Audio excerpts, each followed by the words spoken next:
we use generally what we call a strong yes framework, which is one of us with an allocation at headquarters, and there's Ben and me and then some other investors we're adding, often think about having an allocation to go back companies. And we need one person to really be pounding the table and saying, I am strong yes for this company. And then we can't have a veto from somebody else.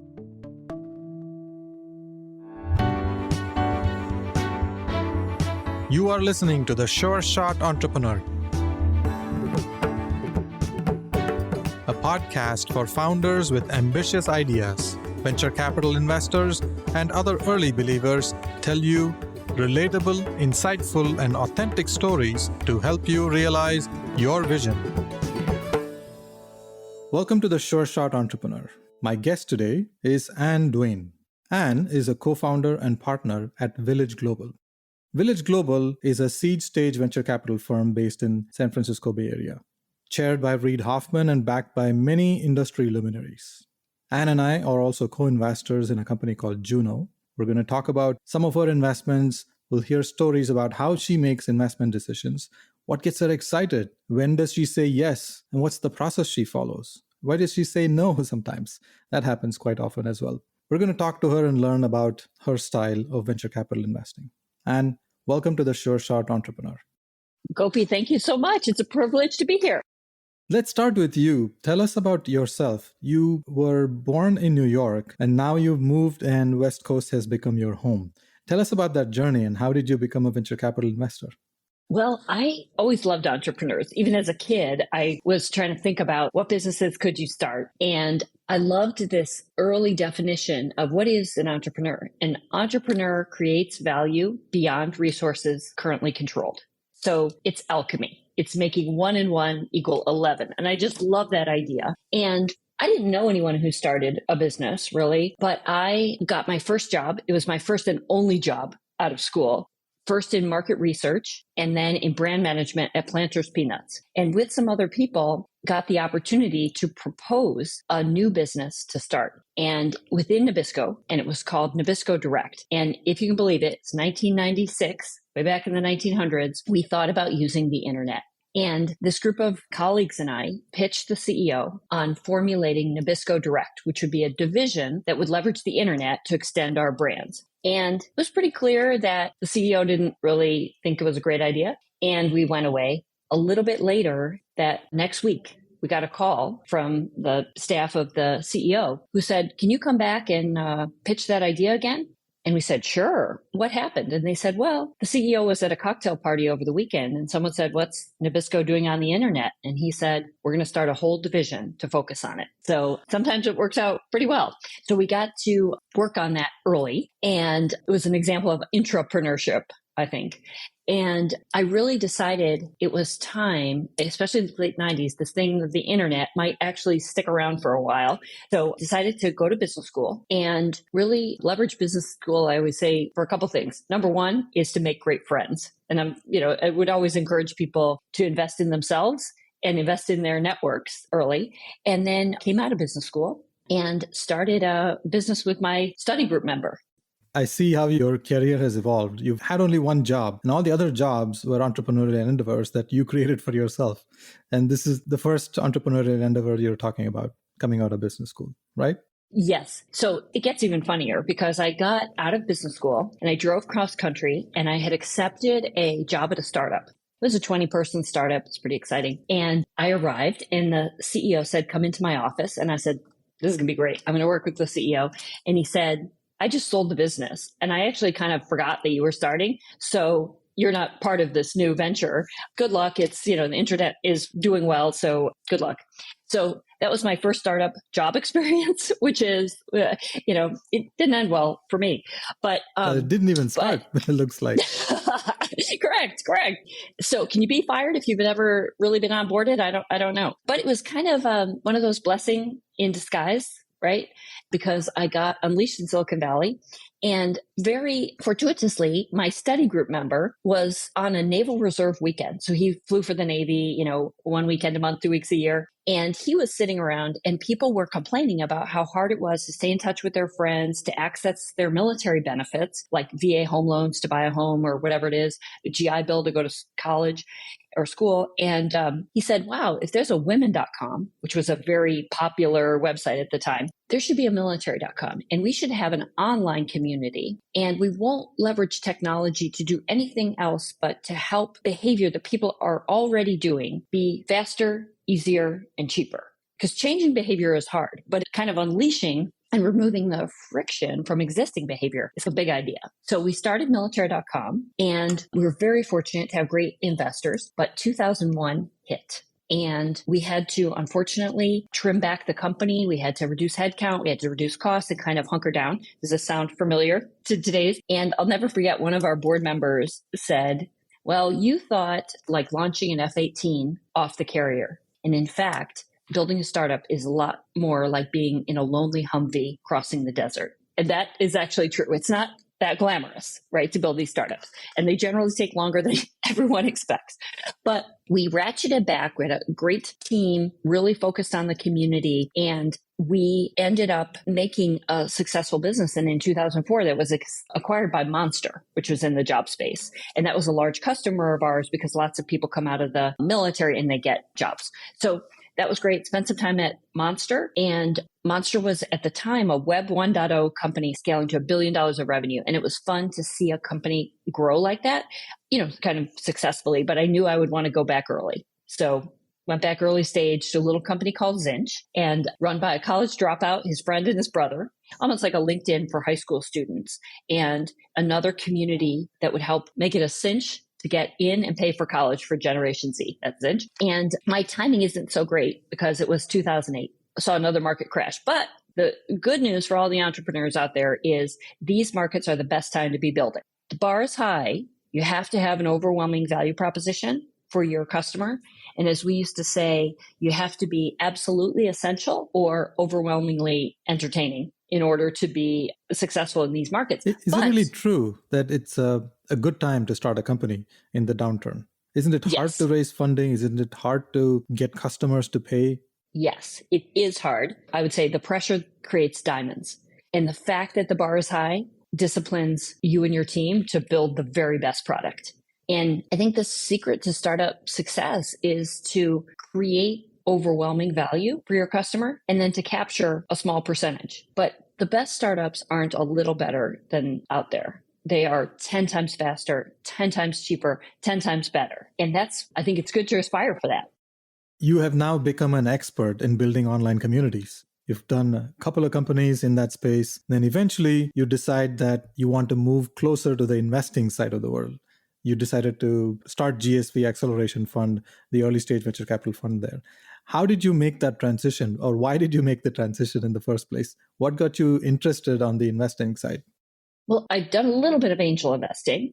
I had sold the company Zinch with the team, had sold that company to Chegg. And I'd promised to stay a year after the IPO. And then a little after the IPO, Dan Rosensweig said, you should become a VC. And he said, you love little companies and you love entrepreneurs. And that's how it started. And I'm so grateful to Dan for kind of pushing me out of the nest.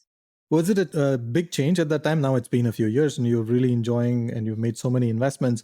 But at the time of making the transition, thinking like a founder, thinking like an operator, making decisions versus being an investor who's more like a coach on the sidelines, giving advice and support to founders, but ultimately they make those decisions. That's a big transition.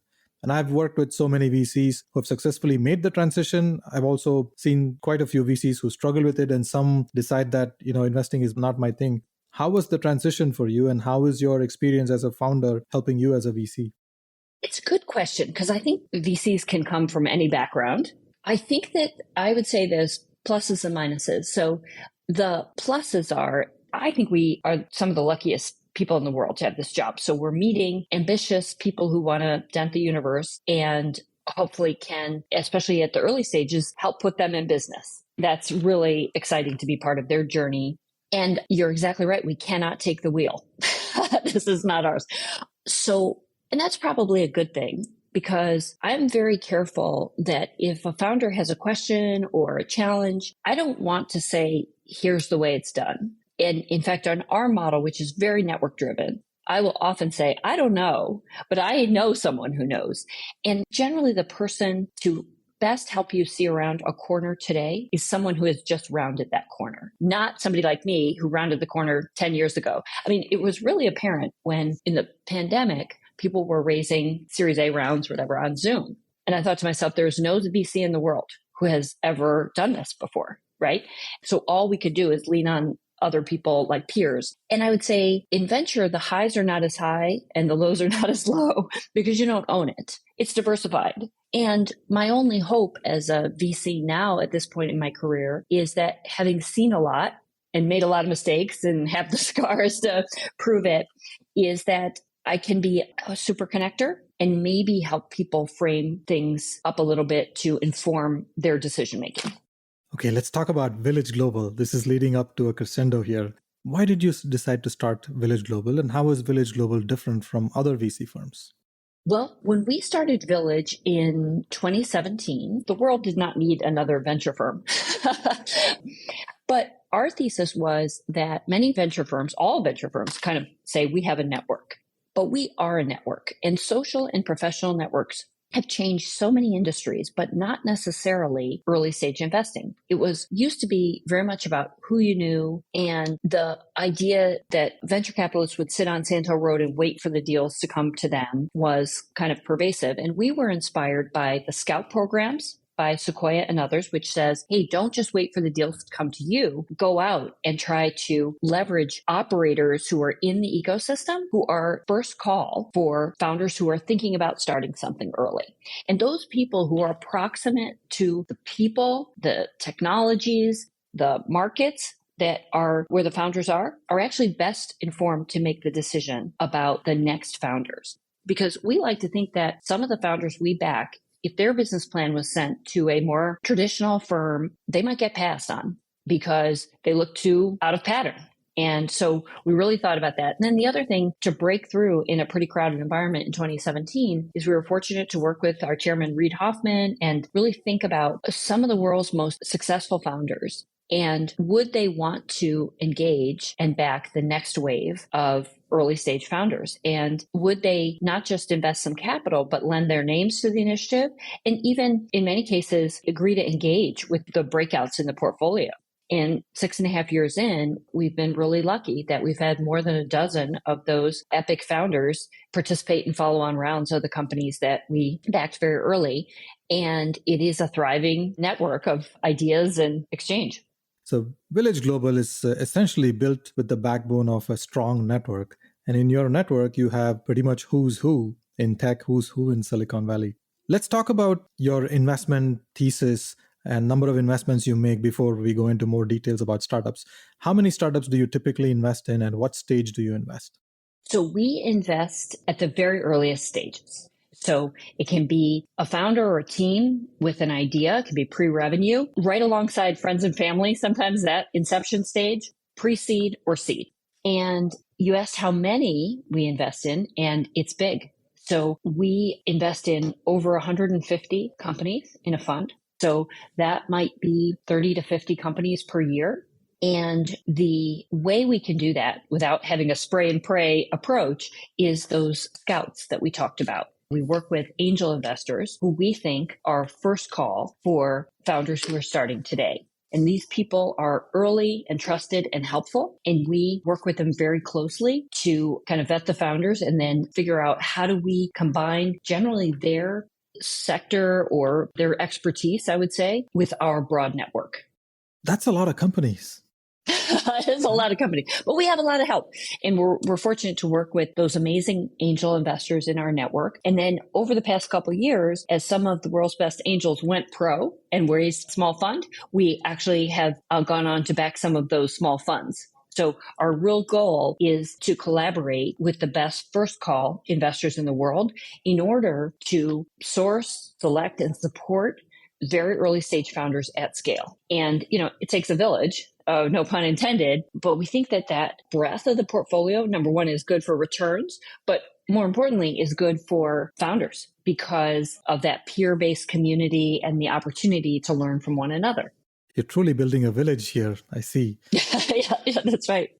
I see you invest quite a few companies every year. You take a thoughtful approach and you invest quite early and you invest alongside the first call investors, typically angel investors or someone else in your network who receives that first phone call from the founders. And one such investment is Juno. So you and I are investors in Juno. How did you get excited about Juno? And when did you say, yes, I want to invest in this company? Yeah, we were impressed. I like to say that founders that are compelling remind me of comedians. And the reason for that is comedians don't see a different world than the rest of us. They just see the humor in the world. And the best founders don't see a different world, but they see the opportunity in the world. And they are able to explain how the world will be and how they're going to navigate to that better future. And I think that Jordan at Juno did a phenomenal job of saying that in Europe, there is pervasive coverage for people if their children from birth to age 26 have a catastrophic accident or a diagnosis to have health insurance coverage and resources. And unfortunately, in the United States, that's just not the case. And from employers, life and disability insurance are ubiquitous for individuals, but not for their children. And it is so meaningful and ROI excellent for the company if an employee's child has that terrible situation and can be supported both financially and with resources at the time that happens. And at a time when employers have to be really thoughtful about the benefits that they add, because, these are lean times, and also to think about the benefits that can really matter to employees, Juno made perfect sense. And they are creating a category and then having a really solid business approach that collaborates with brokers and others in the ecosystem that could be incented to bring this new insurance product to employers made a lot of business sense. So we were compelled from the very beginning. We did our diligence. We'd like to think we can check references on people and companies in a world-class way because of the richness of our network. And both the concept and the team benchmarked really well. Now, I was one of the first phone calls for the founder. And when I heard the story, I was blown away. It is shocking that in the US, we don't have that infrastructure available. Much like how we don't have good public transportation in the US, there are a few things that we are lacking, although we are easily one of the best, if not the best country in the world. And I'm delighted to see that Juno is solving that problem, bringing something that is essential to every family. And when I saw the story, when I heard the story, I was very quickly on board to invest in the company. I'm delighted that you joined as well. How are these decisions made at Village? Who has to say yes? Do you and Ben both have to say yes? Do others have to say yes? Does the founder need to convince every person? Or is there an exception you can make sometimes? How does the process work? Yeah. So we use generally what we call a strong yes framework, which is one of us with an allocation at headquarters. And there's Ben and me and then some other investors we're adding often think about having an allocation to go back companies. And we need one person to really be pounding the table and saying, I am strong yes for this company. And then we can't have a veto from somebody else. And the veto, we wouldn't use very often. The veto is not, I disagree with you. The veto is, I would not want my money and my name and our firm's name attached to this. But we think it's important, especially at early stage, that we are not consensus driven. And so we try to have the best rigorous deliberation process so that the champion of any particular investment really has made a thoughtful and clinical evaluation and a calculated decision, because these are very risky. So that's all that's needed to get a deal done. And then I would say we have a very firm belief of disagree and commit. So once we have made the decision that we're going to back that company, we're in. And the whole team is a team sport and we'll support that company. So when one partner says yes, and it's a strong yes, the deal moves forward. And you don't need to get consensus from more than that one person. Anyone could raise their hand and say, there's a risk here, I will veto, but that rarely happens. So the founder needs to spend essentially time with one partner.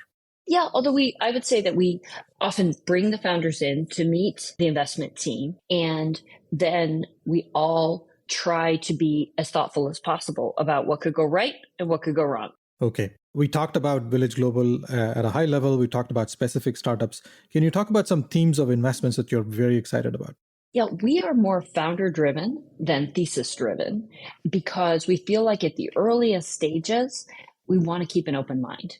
And that some of the true breakouts of the next 5 to 10 years will be in categories that don't even exist yet. So we think a lot more about founder attributes than our thesis. And some of those founder attributes, I think, might be extreme founder market fit in the category, meaning they really understand the white space and the dynamics of the market. But then conversely, occasionally we back someone who really brings a beginner's mind to the market. We can back those people too. And I think that we're happy for people to not have a ton of experience in the category or something like that. They just have to be, I think, two things: aware of the fact that they probably don't know a lot of stuff and they can't be naive to the risks. And the second is they have to be a consummate learner. And that's especially true across all categories today because so many of the categories we're in are emergent and will likely keep changing. And the pace of change is just accelerating. And one of the things that I've always advised people when they're pitching VCs is don't just state the facts and give the snapshot. Show me the movie. Tell me about how you've learned and iterated, because for us at early stage, that means a lot. So I see that you're open-minded. You would invest in an expert who has deep knowledge in an industry and has a point of view on how that industry could change. You would at the same time also invest in a founder who has fresh thinking and doesn't have a lot of experience in the industry, but has done enough research to get excited and passionate about building something that will meaningfully change the industry or perhaps even create a subsector in that industry. Right. And hopefully the latter category of founders has surrounded themselves with people who do really understand the market and the dynamics and sector and things like that. It's surprising that I've seen more companies in the latter category where naivety is actually a strength. They ask fundamental questions that changes the paradigm of how things work today. Can you give an example of a company you invested where the founder didn't come from the industry and had fresh thinking? Well, I'll use an example, and maybe this is a little bit different, but we met Jerry Ting at Evisort, and Jake Sussman, his co-founder, and actually also at the very earliest stages, and they were law students. Jerry Ting was a law student, Harvard Law School, and in 2018, he said he was going to use AI to work in the legal category. And what's interesting is he had such a compelling story about how he had been a summer intern. And the night before a big transaction was happening, someone said to him, Jerry, go through the contracts, make sure that nothing's triggered by M&A. And he said, wait, you mean like I should go into files and open PDFs and scan for particular clauses? They're like, yeah, exactly. And he said, oh my gosh, this has to be done by robots, right? This could be done by robots. And in fact, in some aspects of contract law, it's almost like we've trained humans to use an algorithm, like to be the algorithm, right? And there he was, a law student, didn't really know yet about the law industry, but had come from working at Yelp and internet companies and just saw this emerging technology. And I think was prescient about how you could apply these concepts together to make something that's really interesting. So here's a person who hasn't really worked in the legal industry for many years, but he knew enough about the challenges of dealing with contracts. And he realized that there's a huge opportunity here that he could go solve using technology. Very interesting indeed. I'm going to ask you a tough question. I bet you say no very, very often. What's your most common reason to say no? Good question. So I would say that when we say no, it's because we're not the right fit for that investor. Meaning founders deserve investors 110% in their corner and convinced. And sometimes we just didn't get there. And that's our weakness. I would say that's not on the founder, that's on us. And there's many, many businesses that are good businesses. When we accepted investment from Bill Gates and Jeff Bezos and folks like that, we really are hunting the next Airbnb, the next Microsoft, the next LinkedIn, the next Amazon. And so we are looking for great businesses that are truly venture scale. And that's really hard to find and to be able to identify. And we're going to make mistakes in both directions, right, in doing that. But that is a filter that we are often trying to think about. How scalable is this to be that kind of big business? What questions do you ask to get that clarity? One is around founder ambition, because many good companies will have opportunities to exit early or to maybe not swing for the fences. And we really are compelled by founders who want to create these mega category creating companies. So a lot about the why matters to us when we back founders. And then I would say, what does the founder believe about the market and the market opportunity that makes them so committed to going big? How big can this be? And how soon can you get there? What's your commitment? What's your passion? Why do you want to do this? That sequence of questions around the mission of the company, trying to figure out why this matters to the founder, that kind of leads the conversation for you. I can see that you can really get to the core of the business using this style.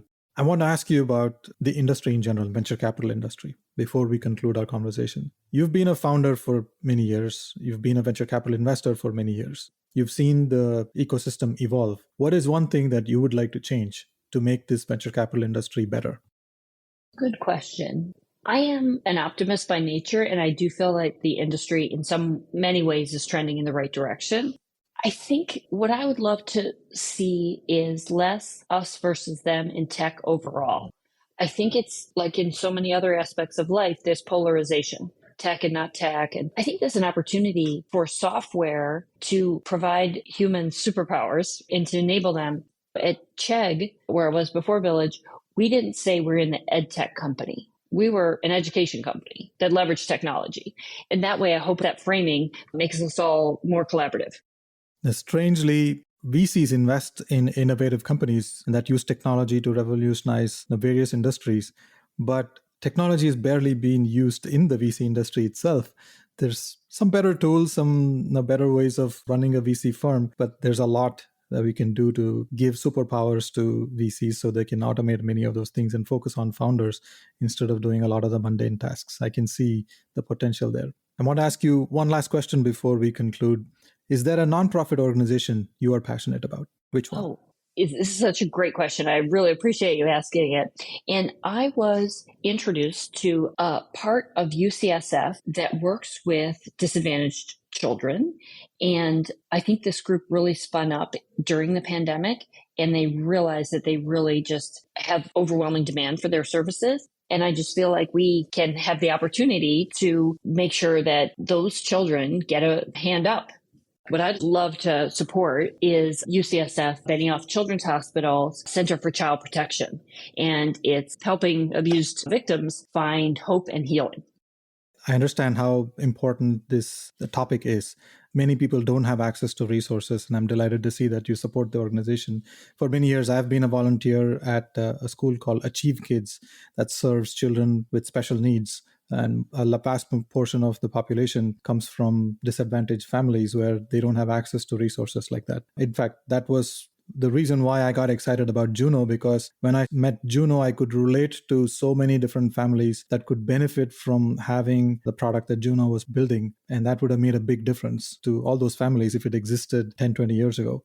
Thank you very much for spending time with me. Thanks a lot for sharing specific examples and your own experiences from the startup journeys that you've had and the many investments that you've made. It is an honor and a pleasure to work with you and collaborate with you, and I hope to find more opportunities for us to co-invest in the future. Likewise, founders are lucky to be backed by you. So thank you so much. Thank you for listening to The Sure Shot Entrepreneur. I hope you enjoyed listening to real-life stories about early believers supporting ambitious entrepreneurs. Please subscribe to the podcast and post a review.